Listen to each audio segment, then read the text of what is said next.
People spend way too much time talking about whether or not kettlebells are better than barbells, dumbbells are more effective than bodyweight training, bodybuilding is less effective than weightlifting. I'm here to say that there's a different way to look at the problem. Hello and welcome to another episode of Beast of Burden. My name's Paul Bassett, and today I've got a subject which I know will spark lots of conversation on the internet. It's one in which probably most of the chatter around fitness takes place, which is what's the best way to train? And many of you probably have a gym membership, or you might have equipment at home, or you might be thinking about starting something, and you type on in YouTube or whatever, what's the best tool for the job? And you end up with lots of conflicting advice. So I wanted to go through my thoughts on having spent almost 10 years now running my business and working with clients on a daily basis, both in terms of different performance goals, not only just general fitness, but also more specific fitness. And just to give you my thoughts, and I caveat that it is just my thoughts on what I think is the most effective path in order to get the kind of results that most people are looking for, which is increased performance in sport, increased muscle mass, drop in body fat, and just more function.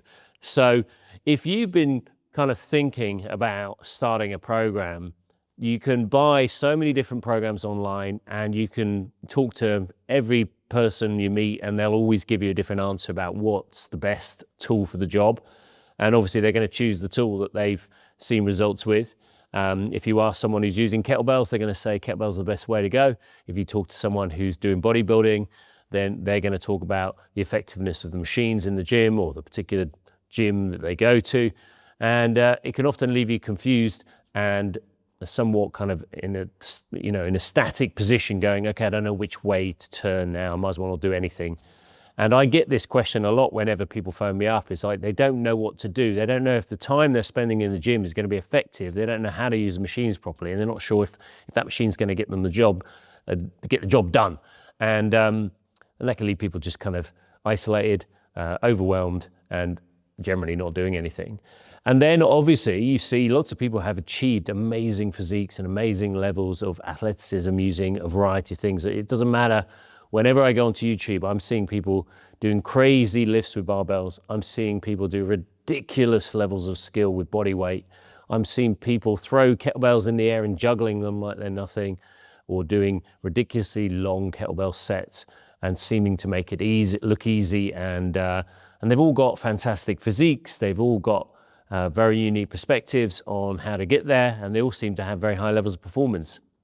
And of course, I mean, I've seen people do radical transformations having just trained at home with a couple of dumbbells and their body weight. And you look at their physique and you think, my God, that's amazing. So you're left kind of wondering whether or not the path that you want to go down is going to be a dead end, or whether or not you should be spending your time elsewhere. I myself, and I'll get this out here straight away, I tend to be training mainly with kettlebells because I do something called kettlebell sport. And it is a very niche sport. And if you're asking what it is, it's because no one knows what it is. And I'm one of the very few people in the world that does it. But those who do have very high levels of fitness. It is a somewhat confusing sport for someone who's uninitiated to it. But kettlebells are a sport, but they're also a training system. They're also a tool that people use to get fit, which is general fitness. So that's my bias. And it's a bias in terms of I just enjoy using them. But kettlebell sport is a sport, and it's not necessarily a way of exercising per se. But within our gym, we use barbells, we use body weight, we use the kettlebells, of course, we use cardiovascular machines, and we use a lot of different training systems as well, which we've kind of integrated it over the years, and we've cut away a lot of things that don't work, and we've added things in that do. Now, if you're thinking about starting a fitness program, you're probably looking to get stronger. You're probably looking to have a little bit of an approach that helps you with your joints, so to reduce the wear and tear, and you want to do something that you can get up and running pretty quick. So there's different levels. The tool should be applied depending on the level. I would say if you're really at the bottom level and you're just a general fitness enthusiast that wants to start, I would say the most powerful thing you can do is just start. And it really doesn't matter what you use. Whether you've just got a couple of 5 kilo dumbbells at home and you've got a single kettlebell of some odd weight, then that's great, just use that. I would say we could quite easily get fixated on the tool that we're using and not think about being consistent and just showing up and doing the work. But for the everyday fitness enthusiast, just doing something is going to be key, okay? Just moving frequently and using equipment that you can feel confident with and build intensity. I think where certain training systems work really well is because they're not, if a system is too complicated, it's very difficult to scale for the average person. Now, if I'm working with someone who's got a very specific sport outcome, they've got to do their sport to get stronger or to get, to get more, they've got to do their sport in order to achieve a high level at their sport. That if you want to be a good footballer, you have to play football. You don't tie weights to your feet and hope that you kick harder. You've just got to have better technique, more sport-specific strength, more sport-specific endurance, and that can only be developed through the sport itself. However, we do work with people who, for example, their sport is triathlon or the sport is tennis or the sport is football and then need to do some sport-specific work. I would say for most people who do a sport, just doing some general physical preparation, what we call GPP, is probably the first step. Because a lot of people find that once they get in some basic exercises and get some basic strength levels in place, they cover a lot of the basics that the more advanced techniques would cover. If you're dealing with a very high level athlete who has a good base of strength, a good base of general physical preparation, then you can go into more sport-specific preparation, which is a distinction. So general physical preparation may be just getting stronger legs, more powerful upper body, more balanced, chest and back, stronger shoulders, stronger back, stronger hips, the basic lifts, with squatting, hinging, pressing, things like that. A sport-specific thing could be working single leg strength, could be working on balance, it could be working on explosiveness, it could be working on things that have direct transfer to the sport.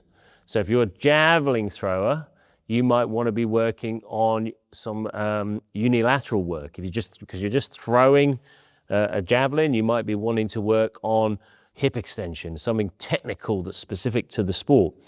Now, that's where specialists come on board. You go to an athletics coach who knows that sport inside out and be able to recognize that. I really come from a general strength coach background, physical preparation, getting people just basic level, functioning well as a human. I think we can always function better as a human almost before you need to do a sport-specific conditioning. And for many clients we work with, to be fair, are in their 30s and 40s and 50s, and they don't need to be doing too much specialization because they have to counteract a lot of the stuff they're not doing, which is not moving enough, not having enough joint range, not having enough muscle mass. So that's where the general strength comes in. And I'll be honest, one of the best things for general fitness and general strength is going to be the barbell, because it is very simple movements in terms of the majority. They're less technical than the sport, certainly at the general fitness enthusiast level. You don't have to spend as much time as you would on the tennis court learning lots of different techniques. Back squats with a barbell, deadlifts with a barbell, overhead presses, pulls, rows, you name it, overhead presses. All those things are so easy to implement with the barbell. It's so easy to program and it's so easy to load. And often the benefit of a piece of equipment is the program that you can apply to it. What's so great about the barbell is that you can play with the numbers. You can just add 1 kilo. You can play with the reps. The actual piece of equipment doesn't change. There's no massive jumps in load. You can add 1 kilo, 2.5 kilos, whatever you need to do. Increase the reps by 1 or 2. And that means that it's very consistent approach, allows you to make measurable gains. And so if I was thinking about getting someone some general physical preparation, that general strength, barbell is a fantastic. And we always front load our workouts in the studio at Hounds of Health with the barbell. It is the first 25 to 30 minutes of the programming, and it allows us to really narrow down on certain strength qualities that we're working on that day. Now, the kettlebell is also a tool, but in reality, it is never going to be as loadable as a barbell, which means that you have to program differently. It is predominantly what we would say a strength endurance tool. The weights you'll be using, even with an extremely heavy kettlebell, are nowhere near what you could be doing with a barbell, and therefore you program it very differently.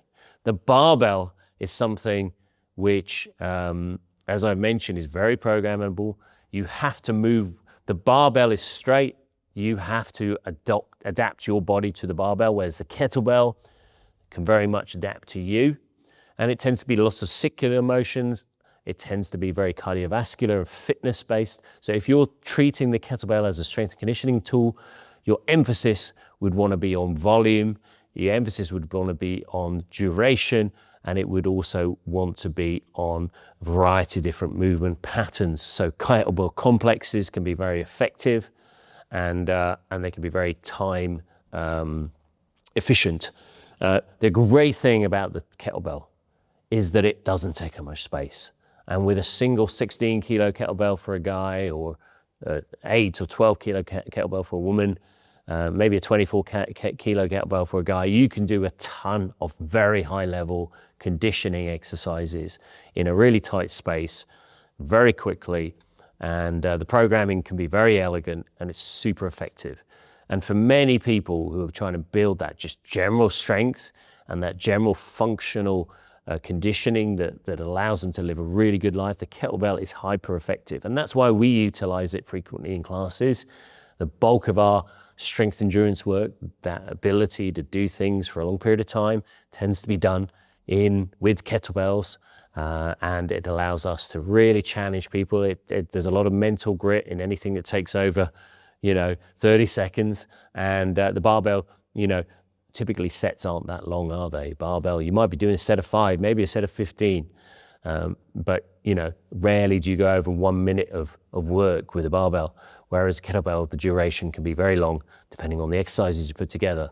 It also takes up far less space, because I know from experience how much space a barbell takes up in your house. And also the learning curve for the barbell, at times it's very quick initially, but as it gets heavier, it really becomes quite challenging. Whereas a kettlebell, unless you're doing it at an elite level, it does allow you to really ramp things up without too much without a technical ceiling being hit too soon. And we teach it and we love it, and it's fantastic. Bodyweight training is also brilliant because it's so efficient with your time, and it's so efficient with your space. And it doesn't matter where you are in the world, you always have your body, don't you? So it's brilliant. The focus is on joint health. It focuses on awareness and the ability to move your body in space. So it really does allow you to really connect with that software, that primordial software in your brain that allows you to move as nature intended. And it can, like all the other exercises, be boiled down to a couple of different moves that are very simple. Obviously, body weight can be extremely expansive, everything from more advanced dance moves to calisthenics moves to gymnastic moves, all of which are very high level.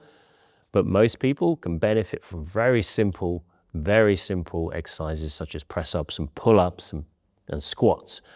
And now the challenge with body weight is that often you need to be able to use your body weight in order to do it. And if you can't use your body weight, then things like pull-ups tend to be out of reach straight away.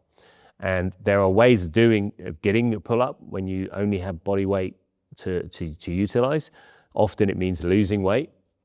But it can often take a long time at very, very remedial progressions and very weird variations that allow you to do the more common ones. So it takes some people a long time to do their first pull-up.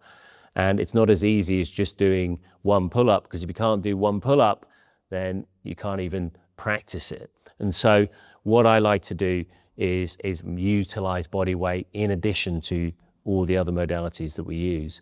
But if you don't have it, then if you don't have access to any other equipment, then hammering very simple ones and adding a lot of volume can make a big difference. So if you're going to be doing something like a pull-up or press-ups or bodyweight squats or single leg squats, then just hammering a ton of volume with those exercises, really working on intensity, getting that fatigue, getting that exhaustion in the muscles, it can be a highly effective way of changing bodies. And it's often very joint safe, particularly in those simpler exercises. Maybe if you're doing more advanced calisthenics, not so much, but certainly when it comes down to things like press-ups and pull-ups and bodyweight squats or single leg squats, all those things, they do require a bit of mobility when you're doing things like single leg squats.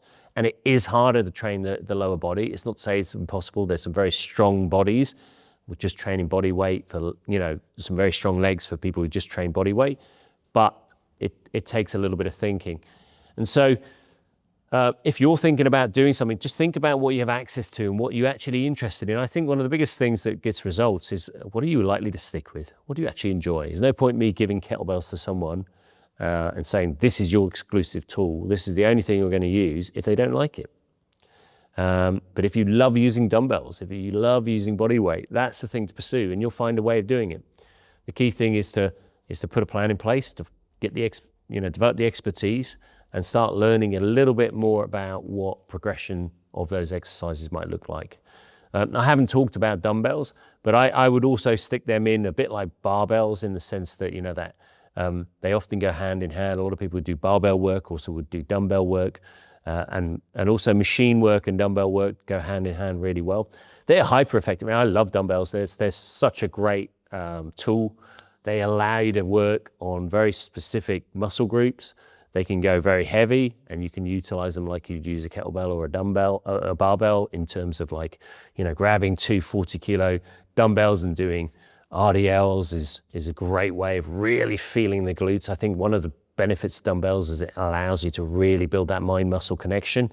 And they're pretty cheap, they're pretty easy to store, and once a muscle becomes perhaps adapted to that weight, you can add in different volumes, different intensities, different positions that can continue making progress with a single piece of equipment.